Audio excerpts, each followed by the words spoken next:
வருகையின் ராஜாவாகிய இயேசு கிறிஸ்துவுக்குள் மிகவும் அதிகமாக நேசிக்கப்படுகின்றவர்களே, மீண்டுமாய் இந்த டிசம்பர் மாதம் 18ஆம் நாளாகிய இந்த புதன்கிழமையிலே உங்களை சந்திப்பதில் மிகுந்த மகிழ்ச்சி அடைகிறோம். கிறிஸ்துமஸை நெருங்கி கொண்டிருக்கிற நாம் கடவுளுடைய வார்த்தைகளை அதிகமாய் கேட்டு அவருடைய ஆசீர்வாதத்தில் வளர கர்த்தர் கிருபை செய்வாராக. நமது ஆரம்பம் பிதா குமாரன் பரிசுத்தாவின் நாமத்தில் உள்ளது. ஆமென். ஜெபம் செய்வோம். எங்களுக்காக இந்த உலகத்தில் விண்ணுலகத்தை விட்டு வந்து பிறந்த அன்புள்ள ஆண்டவரே, எங்களுக்காக உடைய குமாரனை அனுப்பிய பிதாவே, தூய ஆவியானவரே, இந்த மகிழ்வான குளிர்ச்சியான காலை வேளைக்கு நன்றி செலுத்துகிறோம். கடந்த இரவில் கூட நல்ல பனிப்பொழிவையும் மழையையும் தந்திருக்கிறேன். நன்றி ஆண்டவரே. ஆனாலும் இந்த மழையினாலே எங்களுடைய இயல்பு வாழ்க்கை பாதிக்கப்படாத வண்ணம் எங்களை காத்தரல வேண்டும் என்று கெஞ்சி மன்றாடு. காலை நேரத்தில் இந்த இறை வசனத்தினாலே ஆண்டவரை எங்களோடு நீர் பேசுங்க, நாங்கள் கேட்கின்றோம். உடைய வார்த்தை ஆண்டவரை எங்களுக்கு ஆண்டவரை பாதைக்கு வெளிச்சமாக தீபமாக இருக்க வேண்டும் என்று ஜெபிக்கிறோம். அடியார்களை இதை எடுத்து பயன்படுத்தும், கேட்டு பயன்பெறுகிற எல்லா மக்களுக்கும் உம்முடைய இறை ஆசிரியர்களை தந்து வழி நடத்தும். இறை மைந்தன் இயேசுவின் மூலம் ஜெபிக்கிறோம் நல்ல பிதாவே. ஆமென். காலை வேளையில் நாம் 151வது பாடலாகிய ராஜராஜ பிதா மைந்த தேசு லவசதா என்ற பாடலை சாரோடு இணைந்து பாடும். 151.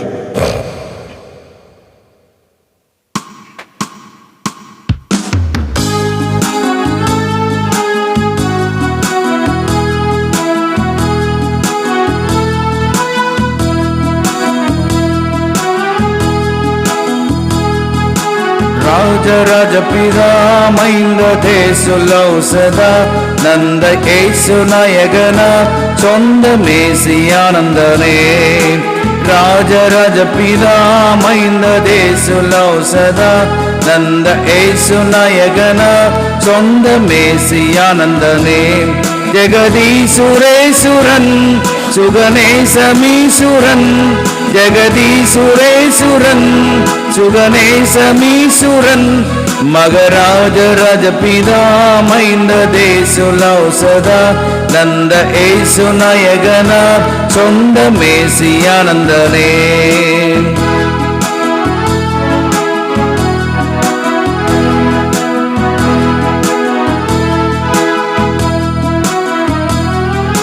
மாசில்லா மணியே மந்திர ஆசில்லா அணியே, சந்திர நேசமே பணியே தந்திர மோசமே தனியே.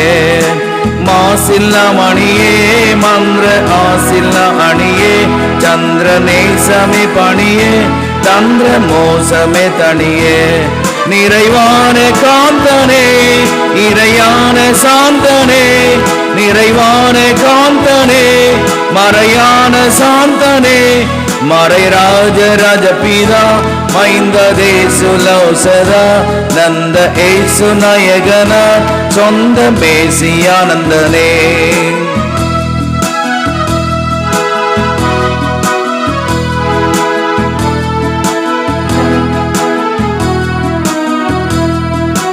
ஆதி அந்தமில்லானந்த மாதி நுந்தியிலே முந்த வேத வந்தனமாய் வந்த பாதம் வந்தனமே. ஆதி அந்தமில்லானந்த மாதி நுந்தியிலே முந்த வேத வந்தனமாய் வந்த பாதம் வந்தனமே.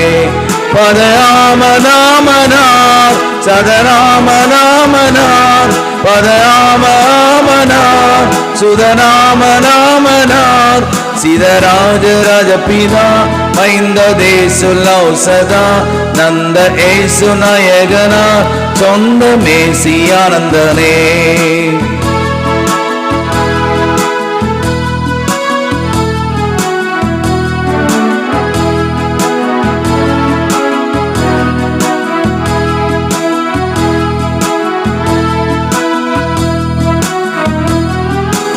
ஆதிகாரணனே சத்ய வேத பூரணனே, நித்திய போத தாரணனே துத்திய கீத ஆரணனே.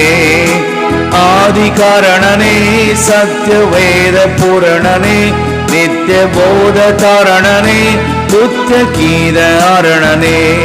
மரியாளின் தோற்றனே ஸ்ரீஏவை கோத்திரனே, மரியாளின் தோற்றனே ஸ்ரீஏவை கோத்திரனே, துரை ராஜ ராஜபிதா மைந்ததேசுலௌசதா நந்த ஏசு நாயகனார் சொந்த மேசியானந்தனே.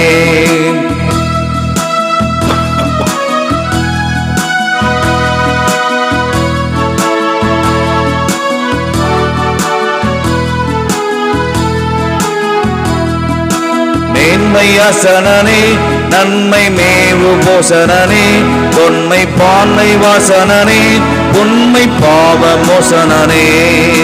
மேன்மையாசனனே நன்மை மேவும் போசனனே தொன்மை பான்மை வாசனனே உண்மை பாவ மோசனனே.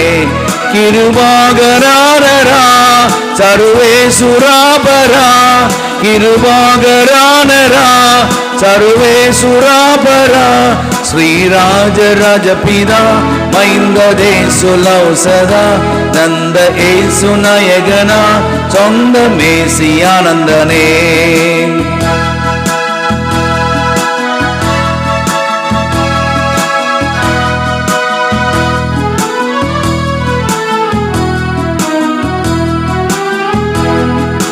வீடு தேடவுமே தந்தை நாடு கூடவுமே மைந்தர் கேடு மூடவுமே விந்தையோடு பாடவுமே. வீடு தேடவுமே தந்தை நாடு கூடவுமே மைந்தர் கேடு மூடவுமே விந்தையோடு பாடவுமே.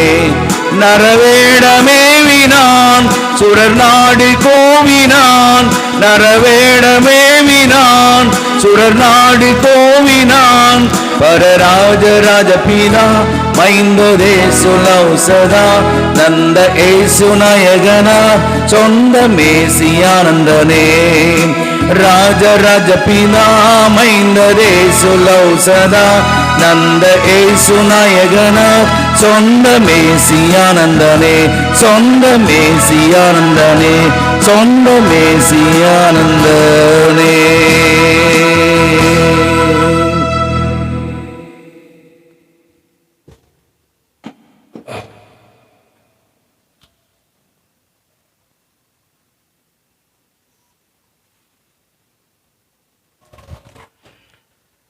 கிறிஸ்தேசுவில் மிகவும் அதிகமாக நேசிக்கப்படுகின்றவர்களே, மீண்டுமாக உங்கள் யாவரையும் இறைமைந்தன் இயேசுவின் திரு பெயரிலே இந்த புதன்கிழமையின் காலை வேளையிலே அன்போடு வாழ்த்தி வரவேற்கிறோம். இந்த நாளிலும் நாம் தியானிக்கும்படியாக தெரிந்து கொண்ட கடவுளுடைய வார்த்தை அது எபிரேயர் 10ஆம் அதிகாரம் 5 முதல் 10 வசனங்களை நாம் வாசித்து தியானிக்க போகிறோம். அன்பானவர்களே, இந்த பகுதி நம்முடைய கிறிஸ்துமஸ் பண்டிகைக்கு ஏற்புடைய ஒரு பகுதியாகவே இருக்கிறது. இதில் நாம் மிக முக்கியமாய் பார்க்க போகிறது the body prepared for us. The body prepared for us. ஒரு சரீரம் நமக்காய் ஆயத்தப்படுகிறது, அது கிறிஸ்துவின் சரீரம். த பர்ஃபெக்ட் சாக்ரிஃபைஸ், ஒரு முழுமையான சரியான ஒரு பலி. அதே நேரத்தில் ஃபுல்ஃபில்லிங் காட்ஸ் வில், கடவுளுடைய சித்தத்தை நிறைவேற்றுகின்ற ஒரு காரியமாய் இது இருக்கிறது. இதில் முக்கியமான தீம்ஸ் என்ன அப்படின்னாக்கா, இந்த பகுதியில் ஜீசஸ் இன்கார்னேஷன் அண்ட் சாக்ரிஃபைஸ். இயேசு ஆண்டவருடைய மனித அவதாரம் அல்லது மானுட அவதாரம், மனு உருவேற்றல். நம்ம அவதாரம் சொல்கிறதில் மனு உருவேற்றல், இந்த வார்த்தையை நீங்கள் பயன்படுத்துங்க, மனு உருவேற்றல். அதே நேரத்தில் அவருடைய பலி. அதே போல் the fulfilment of God's will, கடவுளுடைய சித்தத்தை நிறைவேற்றுகிறார். மூன்றாவது, the superiority of Jesus sacrifice over Old Testament offerings. பழைய ஏற்பாட்டில் சொல்லப்பட்டிருக்கிற எல்லா காணிக்கைகளையும் கிறிஸ்துவிலே பலி பொருட்கள் எல்லாம் நிறைவேறுகிறதா இருக்கிறதாக நம்ம பார்க்கிறோம். இங்கே இந்த எபிரேய ஆக்கியோன் நமக்கு பவுல் என்று சொல்கிறார்கள். அது ஒரு வரலாற்று இதுதான். ஆனால் முக்கியமாக அது யார் என்று இன்னும் தெரியவில்லை என்றும் சொல்லுகிறார்கள். அது பரவாயில்ல, அது ஒரு விவாத பொருளாக இருக்கு, பரவாயில்ல. நமக்கு முக்கியமாக இங்கே ஏசாண்டவருடைய இந்த இன்கார்னேஷன், இங்கிலீஷில் இன்கார்னேஷன் அப்படின்னா மனு உரு ஏற்றல், தமிழில் மனு உருவேற்றல். நம்ம அவதாரம் என்று சொல்லுவதில்லை, ஆனால் மனு உருவேற்றல் என்று நம்ம சொல்லுகிறோம். இந்த மனு உருவேற்றல் நமக்கு ஒரு பெரிய ஆசீர்வாதம். அவர் மனு உருவேற்றல் எதற்காக எடுத்தார்? நம்முடைய பாவங்களுக்காய் அக்கிரமங்களுக்காய் மரிப்பதற்காகவே ஏற்றார். அல்லேலூயா, பிரைஸ் தி லார்ட். பாருங்க, அப்போ 5 முதல் 7 வசனத்தில் நாம் பார்க்கும்போது a body prepared for you, இல்லையா? 5 முதல் 7 நம்ம பார்க்குறோம். Jesus incarnation and preparation for sacrifice. அவர் நமக்காய் பிறந்து அந்த வாழ்க்கையை நமக்காய் அவர் அர்ப்பணித்து மரித்தார், இல்லையா? சங்கீதம் 40:6-8 இந்த பகுதியை இங்கே சொல்லப்பட்டிருக்கிறத நம்ம பார்க்க முடிகிறோம். அதே போல the emphasis on Jesus obedience to God's will, கடவுளுடைய சித்தத்திற்கு ஆண்டவர் கீழ்ப்படினார் என்று நாம் பார்க்கிறோம். இந்த பகுதியில் எபிரேய ஆக்கியோன் இந்த 10ஆம் அதிகாரத்திற்கு அவர் கொடுத்திருக்கிற தலைப்பே இயேசு கிறிஸ்துவின் பலியின் மேன்மை, இயேசு கிறிஸ்துவின் பலியின் மேன்மை என்றுதான் சொல்லப்பட்டிருக்கிறது. அப்போ 5ஆம் வசனத்தில் பார்க்கிறோம், அதனால்தான் கிறிஸ்து உலகத்திற்கு வந்தபோது பலியையும் காணிக்கையும் நீர் விரும்பவில்லை, ஆனால் ஒரு உடலை எனக்கு அமைத்து தந்தீர் என்று சொல்லுகிறார். அப்போ கிறிஸ்து கிட்ட இருந்து பிதாவாகிய கடவுள் என்ன எதிர்பார்க்கிறார்னா, அவரு பலியையும் அல்ல காணிக்கையும் அல்ல, அவருடைய உடல் இந்த உலக மக்களுக்காய் தியாகம் செய்யப்பட வேண்டும் என்பதை இங்கே பிதாவாகிய கடவுள் எதிர்பார்க்கிறார். அப்போ இயேசு கிறிஸ்து பிறந்தது எதற்காகனா, மற்ற மக்களை போல அல்லது நம்மளை போல அவர் ராஜாவாக வாழ வேண்டும், செங்கோலை பிடித்து ஆட்சி செய்ய வேண்டும், மந்திரி சபையில் உட்கார வேண்டும், தீர்மானங்களை நிறைவேற்ற வேண்டும் என்பதற்காக அல்ல. அரண்மனையில் அவர் அதனால்தான் இல்லை, மக்களோடு மக்களாய் உலாவி சென்றார், ஏழைகளோடு பாவிகளோடு, இல்லையா, அக்கிரமம் செய்கிறார். அதனால்தான் அவருக்கு பேர் என்னன்னு வச்சாங்க, Jesus he sat with sinners, he ate with sinners அப்படின்னு சொன்னார். அவர் பாவிகளோடு உட்காருகிறார், பாவிகளோடு சாப்பிடுகிறார், வேசிகளோடு போறார் என்று சொன்னார். அதெல்லாம் உண்மைதான். அவர் பாவிகளை ரட்சிக்க வந்திருக்கிறார். ஆமென். பாவிகளை ரட்சிக்கவே கிறிஸ்தேசு உலகத்திற்கு வந்தார் என்ற வார்த்தை உண்மையாகவே இந்த பகுதியில் நமக்கு ஒரு சிறப்பை தருகிறதை பார்க்கின்றோம். அப்போ கடவுள் கிறிஸ்துவின் பலியை, அதாவது அவருடைய உடல் பலி செலுத்துகிறதை மட்டும்தான் விரும்புகிறார். 6வது பார்த்தீங்கன்னா, எரி பலிகளும் பாவம் போக்கும் பலிகளும் உமக்கு உகந்தவை அல்ல. பழைய ஏற்பாட்டில் 5 விதமான பலிகள் இருக்கிறது. இந்த 5 விதமான பலிகள் அது பாவ நிவாரண பலி, குற்ற நிவாரண பலி, இல்லையா, போஜன பலி, யதார்த்த பலி, இது மாதிரி 5 பலிகள் அங்கே ஆண்டவருக்காக பழைய ஏற்பாட்டில் செலுத்தப்பட்டது. இது எல்லாமே புதிய ஏற்பாட்டில் கிறிஸ்துவில் நிறைவேறுகிறது. அதனால எந்த பலியும் நமக்கு அவசியம் இல்லை, எரிபலிகளும் அவசியம் இல்லை, பாவம் போக்கும் பலிகளும் அவசியம் இல்லை என்று சொல்லுகின்றார். எனவே நான் கூறியது, என் கடவுளே, உமது திருவுளத்தை நிறைவேற்ற இதோ வருகின்றேன். என்னை குறித்து திருநூல் சுருளில் எழுதப்பட்டுள்ளது என்கின்றார். திருச்சட்டப்படி செலுத்தப்பட்ட போதிலும் நீர் பலிகளையும் காணிக்கைகளையும் விரும்பவில்லை என்று சொல்கிறது. அப்போ பழைய ஏற்பாட்டில் சொல்லப்பட்டதெல்லாம் நிறைவேறுது, எல்லா பலிகளும் கிறிஸ்துவில் நிறைவேறுகிறது. அல்லேலூயா. அதுக்கப்புறம் நமக்கு ஒரு பலி அவசியம் இல்லை. ஏன் நம்ம திருச்சபைகளில் இனி வருங்காலில் நம்ம ஏன் பலி செலுத்துவதில்லை? இயேசு கிறிஸ்துவுக்கு அப்புறம் அவரே நிரந்தரமான பலியாய் மாறினார். Jesus is eternal sacrifice. ஒரே தரம் மரித்த அவருடைய சரீரம் நமக்காய் பலி பொருளாய் அது அங்கே சிந்தப்பட்டது. நம்முடைய ரத்தம் சிந்தப்பட்டதுனால நம்முடைய பாவங்கள் அக்கிரமங்கள் எல்லாம் மன்னிக்கப்பட்டு விட்டது. அதனால் இனி நம்ம திரும்பியும் எந்த பலியையும் செலுத்த வேண்டியதில்லை. நம்ம கூட இன்னைக்கு நிறைய பேர் என்ன பண்ணுறாங்க, பலி செலுத்துறது நினச்சிங்கன்னு இந்த காணிக்கை செலுத்துகிற மாதிரி உபவாசம் அல்லது நம்மளை ஒடுக்கிறது, இது மாதிரிலாம் நிறைய விஷயம் செய்கிறாங்க. உபவாசம் இருக்கலாம், தவறே கிடையாது, அதில் எந்த தப்பும் இல்லை. ஆனால் அதனால நான் கடவுளை பிரியப்படுத்துறேன்றது தவறு. அவருக்கு அது இஷ்டம் இல்லை. உபவாசம் இருந்தால் அது உன்னுடைய சுவாசத்தை பலப்படுத்துகிறது. நீ சாப்பிடாம இருந்தா அந்த சாப்பாடை யாரு கொடுக்குறன்றாரு? ஏழைகளுக்கு பகிர்ந்து கொடு. அதுதான் சிறந்த உபவாசம். நான் விரும்ப உபவாசம்னு ஏசாயா 58 ஆண்டவர் சொல்றார். ஆனால் நம்ம என்ன செய்யறோம்? நம்மளே அதை சாப்பிட்றோம், நம்மளே வீட்டுக்கு வச்சுக்கிறோம் இல்லையா?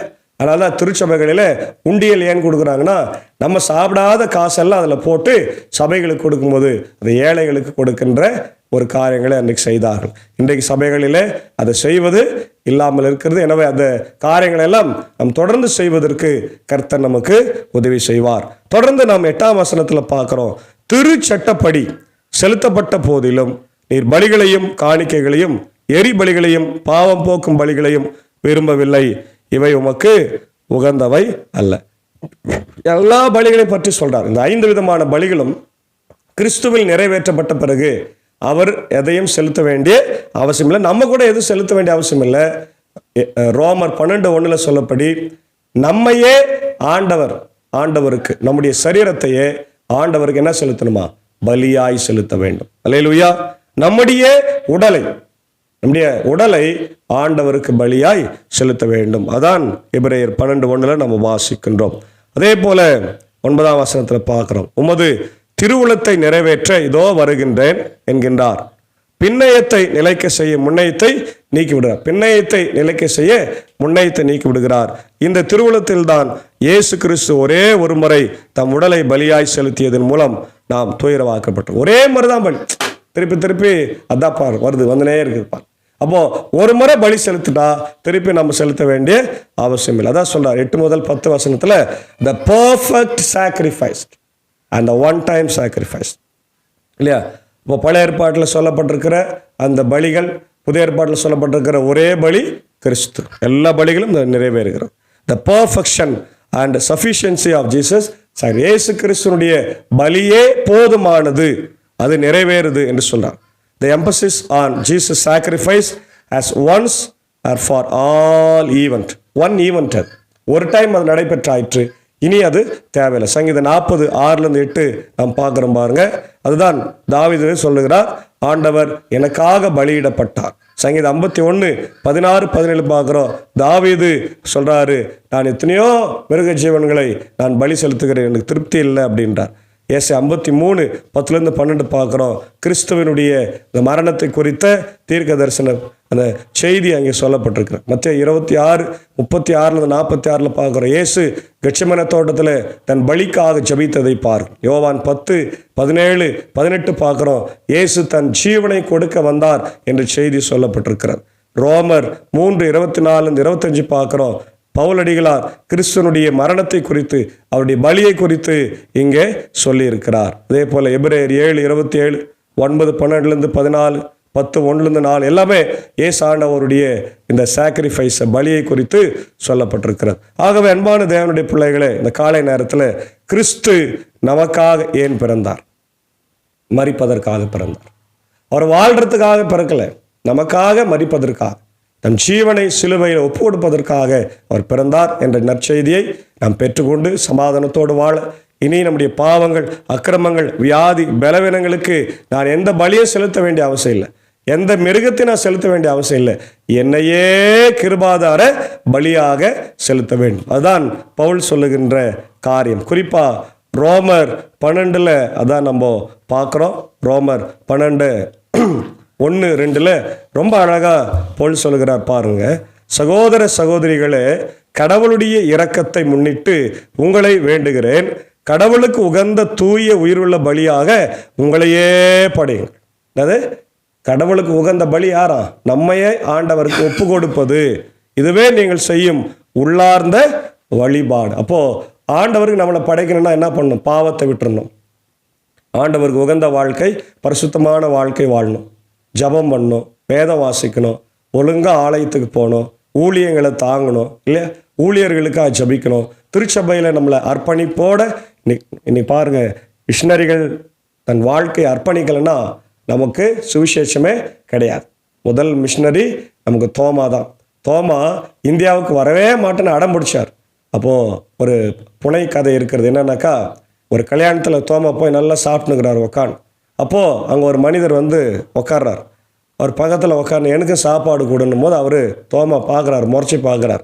அப்போது ஆண்டவர் அங்கே அவருக்கு வெளிப்பட்டு, தோமா, நான் உன்னைய மிஷினரியாக போக சொன்னால் நீ இந்த கல்யாணத்தில் உட்காந்து சாப்பிட்டுக்கிறியான்னு கேட்ட உடனே, சரி ஆண்டவரே நான் எங்கே போட்டோன்னு ஆண்டவரே சொல்கிறாராம், நீ இந்தியாவுக்கு போன்னு சொல்லி. அந்த மாதிரி ஒரு புனைய கதையை நம்ம பார்க்குறோம். அப்போது அங்கேருந்து தோமா புறப்பட்டு வந்தார் என்று ஒரு வரலாறு இருக்கிறது. அப்போது அதே நேரத்தில் 15ஆம் நூற்றாண்டில் வந்த பிரான்சிஸ் சேவியர் கத்தோலிக்க சபை, அவர் ரொம்ப அழகான ஊழியங்களை அவர் செய்தார்.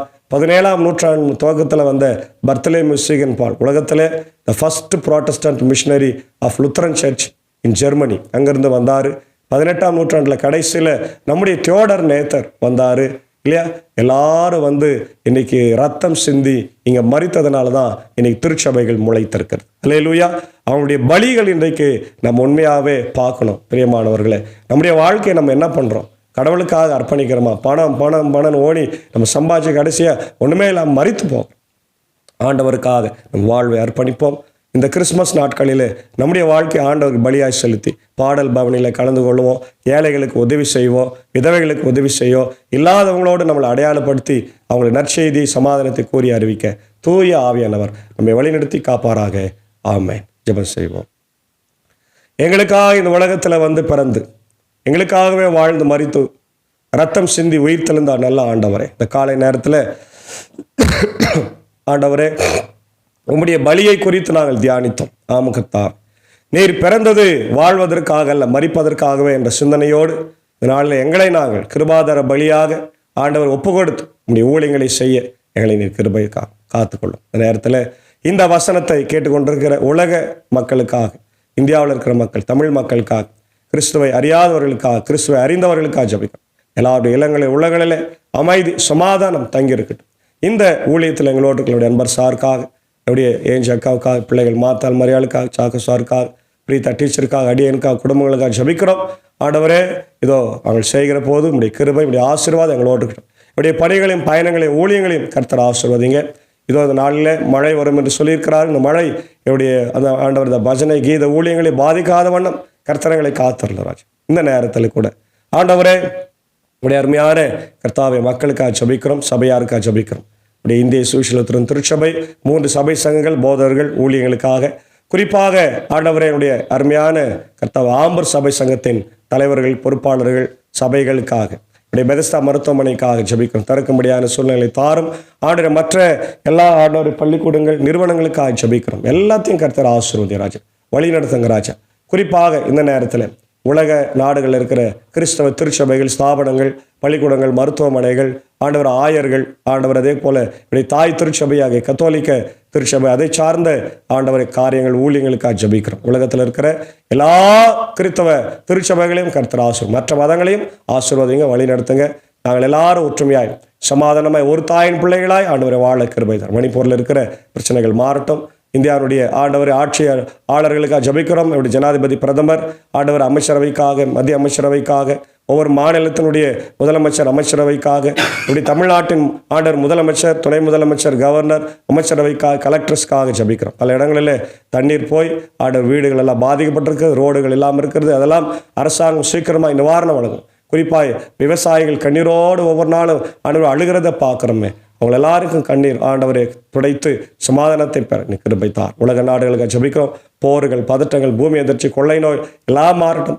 ஆண்டவர் உக்ரைன் ரஷ்யா போர், இஸ்ரேல், ஆண்டவர் பாலஸ்தீன போர் எல்லாம் மாறட்டும். இந்த கிறிஸ்துமஸ் காலங்கள் அமைதியின் காலங்களை மாற வேண்டுமா ஜெபிக்கும். அந்த நேரத்தில் பலவீனமாக இருக்கிற ரெவரண்ட் டாக்டர் உதயநேசன் ஐயருக்காக, இப்படி பிஜெஸ் ராஜ்குமார் ஐயருக்காக, நிக்சன் ஐயருக்காக, இப்படி மூத்த விசுவாசிகள், ஆயர்கள், ஆயிரம் மக்களுக்காக, குறிப்பாக அவருடைய ஆண்டவர் மறைந்த பெதஸ்தா ஆண்டவரே ஊழியத்தின் ஆண்டவர் ஜபக்குழுவினுடைய ஆண்டவரே அன்பான ஒருங்கிணைப்பாளரும் ஸ்தாபனமாக இருந்த கருணாயாவுடைய அன்பான துணைவியார் திருமதி வனஜா கருணா அவர்களுக்காக ஜபிக்கிறோம். சிஎம்சி மருத்துவமனையில் மூச்சு பிரச்சனைக்காக ஆண்டவரே அட்மிட் பண்ணப்பட்டு இருக்கிறாங்க. கண்ணோக்கி பாரும். எல்லா பிரச்சனைகளும் ஆண்டவரே, நுரையீரல், தொற்று, இருதய பிரச்சனை எல்லாவற்றும் மாற்றி சீக்கிரமாக வீடு திரும்பி ஆண்டவரே இந்த கிறிஸ்துமஸ் காலத்தை கொண்டாட கிருபை தார். அவருடைய அன்பான பிள்ளைகள் கிங்ஸ் அண்ணனுக்காக, மித் அண்ணனுக்காக ஜபிக்கிறோம். பெதஸ்தா ஊழியங்களை மிக சிறப்பாக செய்கிறார்கள். கண்ணோக்கி பாரும் தேவைகளை ஆண்டவரை சந்தியம். அதே போல இப்படி அருமையான மறைந்த ஆண்டவர் பெஞ்சமின் ஐயருடைய அன்பான மகள் ஆண்டவர் நளினி அக்காவுக்காக ஜபிக்கிறோம். பலவீனமாக இருக்கிறாங்க. கண்ணோக்கி பார். அப்படி தேவைகளை சந்திய ராஜா.